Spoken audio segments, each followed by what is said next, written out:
Hello, I am Paula Fontana, Interim President with the National Black MBA Association, and it is my pleasure to welcome you to our Ask Me Live with our friends from Nutrien, Feeding the Future. So, the mission of the National Black MBA Association is to lead in the creation of educational, wealth building, and growth opportunities for Blacks throughout all stages of their careers as students, professionals, and entrepreneurs. And we can only accomplish that mission in partnership with organizations such as companies like Nutrien, who feed our membership. So, leading our short 30-minute discussion today is Randy Irvin, Director of Equity, Diversity, and Inclusion with Nutrien, where he has responsibility for the retail organization, supplier diversity, and ERGs. Welcome, Randy. All right. Good morning, Paula, and everyone that signed in with us today. Happy holidays. You can see I'm trying to be festive and sharing the holiday spirit with my attire today. We thank Paula and the National Black MBA for the opportunity to be here and share with you about our organization. I'm excited to have with me Edmund Thompson, who's one of our VPs of engineering in our nitrogen organization. And I would like to start with talking a little bit about Nutrien and about what we do and the opportunities that we have. Oftentimes when I meet people, they're not very familiar with our organization. And then when I explain to them that we're a leading agriculture organization, people think about being on the farm. And so I really want to take the time to highlight that we have a wealth of opportunities in support of our roles that are closer to the farm. But we have a lot of great opportunities that would align with people with masters in business administration. So I'd like to start by trying to share my screen and sharing with you a little bit about our organization.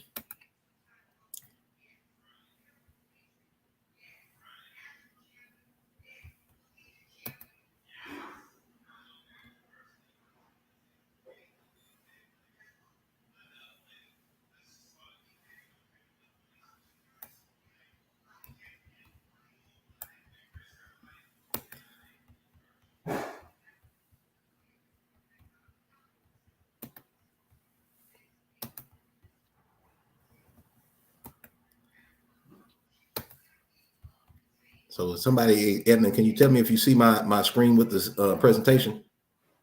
I do not see your screen, Randy. You don't see it at all? No, sir.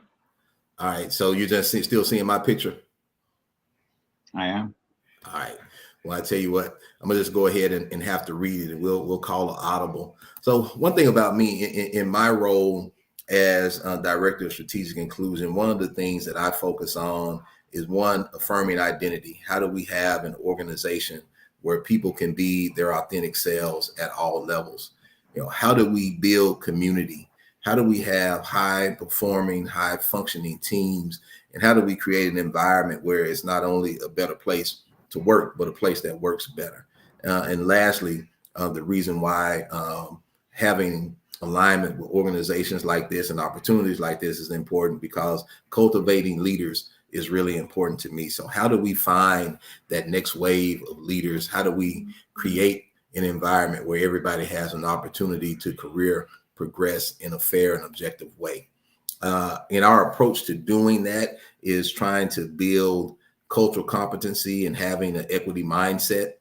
Some of the specific work streams that we work on with that is our workforce and the recruitment of underrepresented talent, and then removing of systemic barriers to participation. Our supply chain, how do we create more opportunities and capacity building for underrepresented suppliers? Community, how do we engage and invest in the communities that we do business in? How do we be good corporate citizens? From an industry standpoint, how do we engage with underrepresented growers and industry partners, including agricultural tech innovators? And then lastly, from a society standpoint, how do we take leadership and action on human rights issues that align with our values and our culture of care? So I want to talk about also some of the opportunities as we look for leaders and we look for that next wave of talent. We're a global organization. We have a variety of programs for students and new graduates a lot of opportunities at our corporate offices, in mining, manufacturing facilities across North America, also in our field operations that span the United States, Canada, Latin America, and Australia, and then also within our nitrogen organization. So we've got opportunities in agronomy, agribusiness, agriculture and science. Also, we've got a wealth of opportunities in finance and accounting, business and commerce, computer science and information systems, engineering, tech, and IT. Also, I do have a QR code that we'll share that they can send out to everyone so that they can go. It'll take you directly to our website and it'll show you all of the career opportunities that we have. So that's a little bit about the organization. And so now I'd like to take this opportunity to turn things over and to introduce to you Edmund Thompson. Like I said, he's a VP of engineering on our nitrogen side, but I'll let Edmund present himself in his own way. Thank you, Randy, for that introduction. And I'm really happy to have the opportunity to share these few moments with this audience. My name is Edmund Thompson. I am the Vice President of Engineering, Technology, and Capital for our nitrogen and phosphate business unit here at Nutrien. So what that means is I have overall strategic direction setting responsibility for all things to do with how we deploy technology within our nitrogen and phosphate businesses, how we understand and deploy engineering, and our overall capital investment governance program, which is to the tune of about $500 million between nitrogen and phosphate. I've been with the company for some 30 years. I started my career out in Trinidad, which is in the West Indies. I'm a chemical engineer with an MBA. So I've worked in a variety of roles from Trinidad through the United States and most recently in Canada. And I'm back living in the United States now. I'm a US citizen. And I have spent a lot of time in the various operations at various levels of leadership. Some of the things that really excite me about working for this company would be our focus on inclusion. It's something that's particularly dear to me. Maybe for some somewhat obvious reasons, but it's something that's one of our values and engagement principles of an organization, and it's something that makes me feel really, really comfortable within this organization. We're also a company that has a significant interest in making sure that we do things in a sustainable manner. So not only for our operations, but for people as well. And we are at the forefront of developing new technologies that would make our processes much more have much less of an impact on the environment. So I'm really passionate about people and people development. So that's another thing that excites me about being here at Nutrien. So thank you for the opportunity to introduce myself, Randy. I'll throw it back to you. All right. So now, one thing, Edmund, could you tell us one of the things that you've been, most proud of in the work that you've done since you've been with the organization? Yeah, thanks, Randy. I think a question like that I can think of sort of in two spheres. When I think of work, I think really of the fact that in my role as a leader, I've done a lot of work with people, and one of the things that I think I'm most proud of is working with a number of other leaders to drive some of the inclusion efforts that we've done here at Nutrien. So from that standpoint, we've worked really hard to develop a cadre of female leaders in the technical areas. One of the things that we found is that we have a number of tend to be underrepresented in the senior leadership levels of our technical competencies, engineering, operations management, and so on. So one of the things that we've done in recent years is we've worked with a number of female leaders and stood up an organization that provides support for them, so they can provide mutual support for each other, and then it engages other leaders in supporting them in their career journey, making sure that they're set up for success, identifying up and coming talent, and creating that talent pipeline so that we can reach into the organization and pull leaders up. That's something that I'm really proud of, more so than perhaps many of the more technical accomplishments that I may have had in my career. Okay. Thank you for that. And thank you for sharing that. And one of the things that I mentioned earlier is wanting to make sure that we make people aware that even though we're a leading agricultural company, not all of our positions are tied to working on the farm. So what would be some of the career opportunities that you know about, or that you're aware of, or that you've seen that would align with someone that has an MBA? Yeah, so I've worked in manufacturing operations for a number of years, and I'm now in a corporate role. And even, I shouldn't say even, and within manufacturing operations, there are a range of roles that are accessible to people. So if you think of a manufacturing operation, it's typically a production site. So for graduates with degrees or even higher degrees, there are a range of things that you can do there. There are engineering roles, because you need engineers to support the operations. And those engineering roles also cover a range of disciplines: mechanical engineering, chemical engineering, civil and structural, things that relate to installing new projects. Of course, once you have an operation that's running, you have to understand how to staff it. So you need people who have degrees in psychology, sociology, things related to human resources. If you're running people, you have to pay them. You're earning revenue and so on. So you need to have folks like accountants in the manufacturing operations. And then as you go into higher leadership, perhaps you need degrees like MBAs or master's degrees in engineering and so on. Within the corporate sphere, for instance, in my current role, where we tend to look at more strategically and link strategy to people and people to technology, it broadens even further, where folks who have degrees in MBAs, things that drive strategy, the ability to things in organizational behavior and so on, as we set up organizations, and we try to develop careers and so on. So there really is that entire range of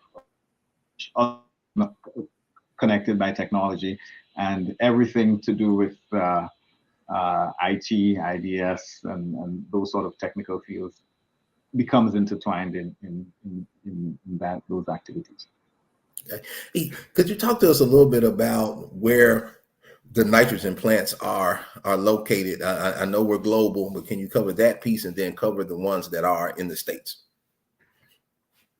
So I think I had a little bit of difficulty hearing you. Could you repeat the question, please? Yeah. Could you talk a little bit about our nitrogen locations? I know we're global, so we'll start with the global ones and then focus on the ones that we have in the States. Right. So our nitrogen operations run from all the way south in Trinidad, which is the most southerly isle in the Lesser Antilles, which is it's actually really close to the South American mainland. You can see Venezuela from certain parts of the island. So you can see the South American mainland from certain parts of the island, and run all the way through the United States and into Western Canada and the province of Alberta. So I'm talking about nitrogen, but we also have the phosphate operations. I do have responsibility for nitrogen and phosphate. We also have phosphate operations in the United States. So in Western Canada, starting up north, we have four nitrogen manufacturing facilities, and then in the United States, there are also manufacturing facilities distributed from Washington State, Texas, Louisiana, Georgia, Ohio, And then in the Caribbean, like I mentioned, there's the Trinidad operations in the state of the nation state of Trinidad and Tobago. So spans really North America and into the Caribbean. Okay. Lastly, and then I'll open it up to the audience for questions. What are the projects that are upcoming in the new year that you're most excited about? Yes, so really one of the things that we're really most excited about in our nitrogen and phosphate division is our move into clean ammonia. So ammonia production is highly carbon intensive, and in recent years there are new and emerging technologies that allow us to make ammonia in ways that are much less carbon intensive. So we have a cutting edge facility that's being built in the Gulf Coast, Louisiana area. It's going to be one of the world's largest manufacturing facilities of ammonia. It's going to have the latest technology, and it's going to be just great for industry and our business as our industry moves towards becoming much more green.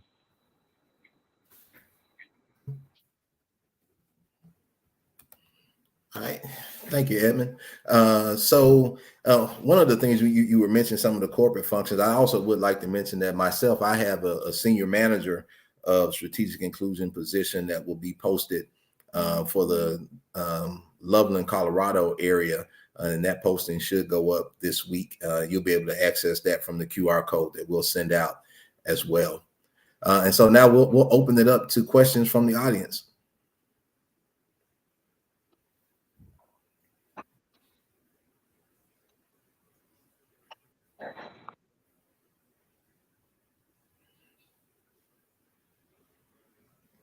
Okay, and if you would type your questions into the chat, I'll field them from there. One of the other things I'd like to cover is that we also, from our HR standpoint, we have a lot of remote opportunities for a lot of our corporate support functions, accounting, finance. We're working remotely and hybrid as well. So a lot of opportunities. We're very geographically dispersed throughout the United States, even though our U.S.-based headquarters is in Loveland. And I will point out that today I'm working remotely, just to add to that, in terms of hybrid work. I think the pandemic brought that home to us, where we were forced over a 2 to 3 year period to figure out new ways of working, whether it was what activities we needed to do where we were physically co-located. So it might have been things where people needed to collaborate in particular ways, and then where it was appropriate to do stuff like this where we could collaborate remotely. We had to use technology and figure out can we work on things, or do we have to be doing it at the same time? So it allowed us to think differently. So now in my role I have significant amount of travel. So I'm officially located at the Loveland office. I live in my home in Augusta, Georgia, and I travel to either to manufacturing facilities or corporate offices, or wherever the work is. I could do it either remotely like this, or I do it through traveling. So it is a part of the way we do things, and now we have the technologies that allow us to do that. Yeah.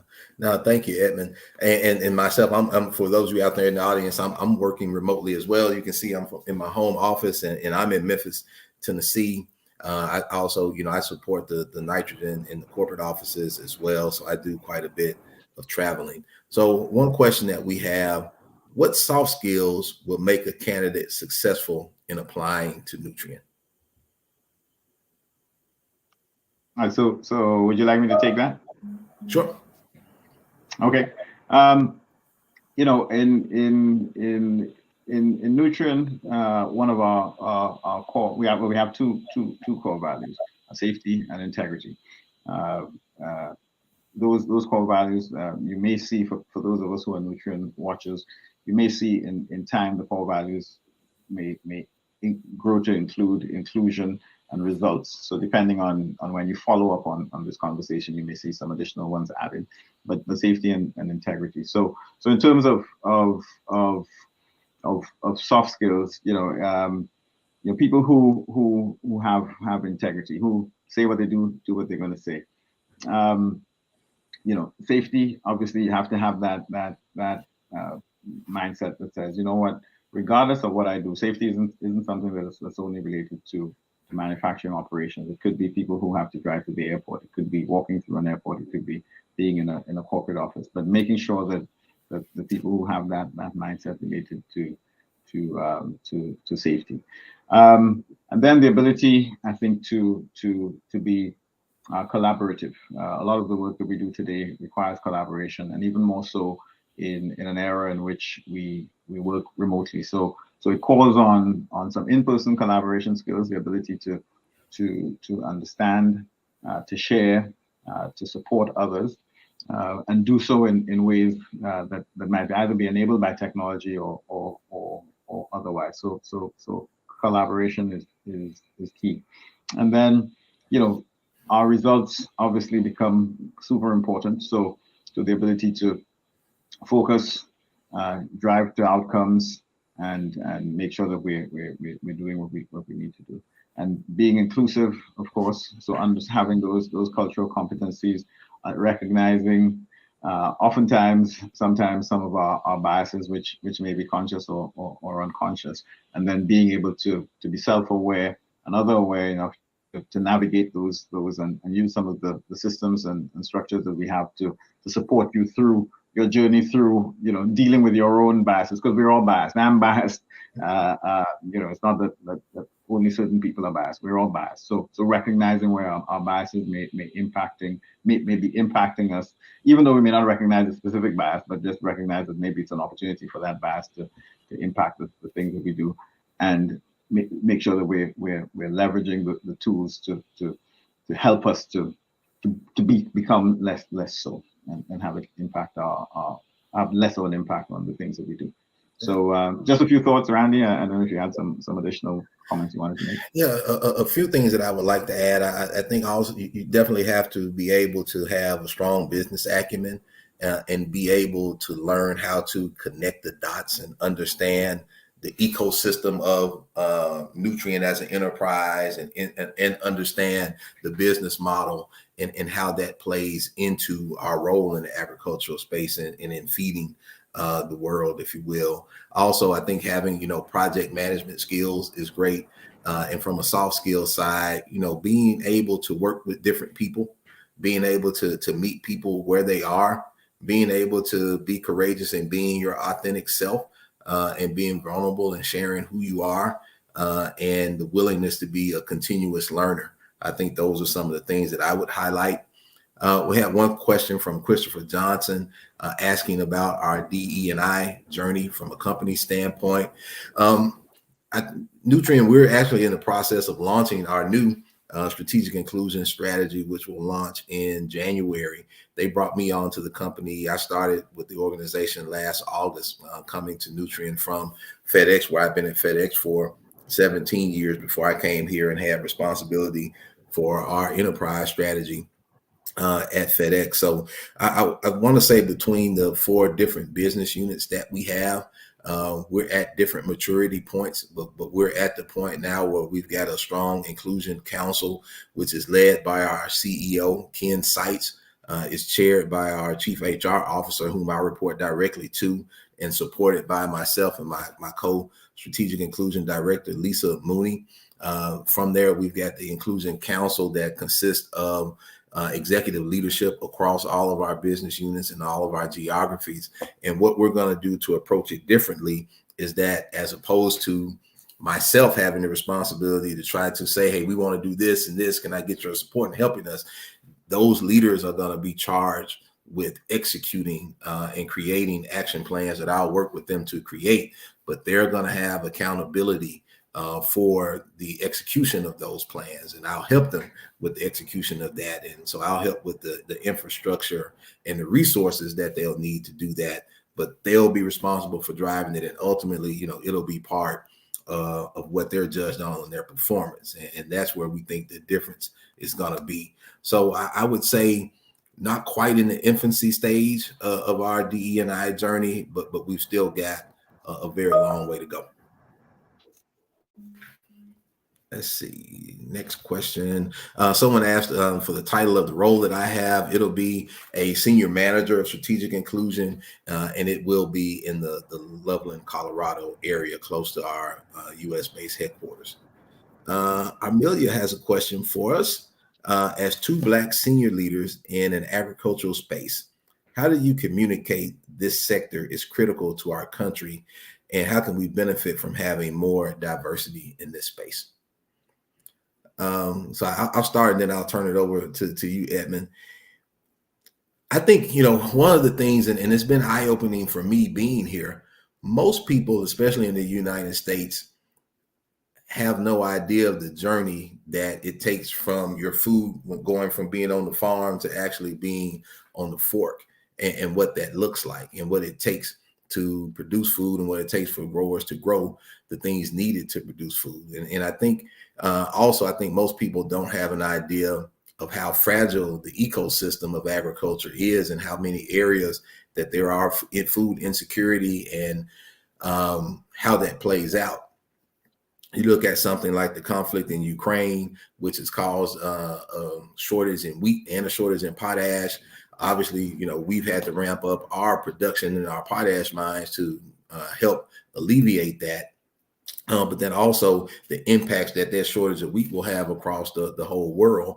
Most people aren't aware of that. So I think, one, it's been eye-opening for me in this space, and why it is important to have diversity. I think you've got to have the collective genius of everyone that's involved in the organization to be able to execute on all the different things that we need to do to be able to feed 10 billion people by 2050.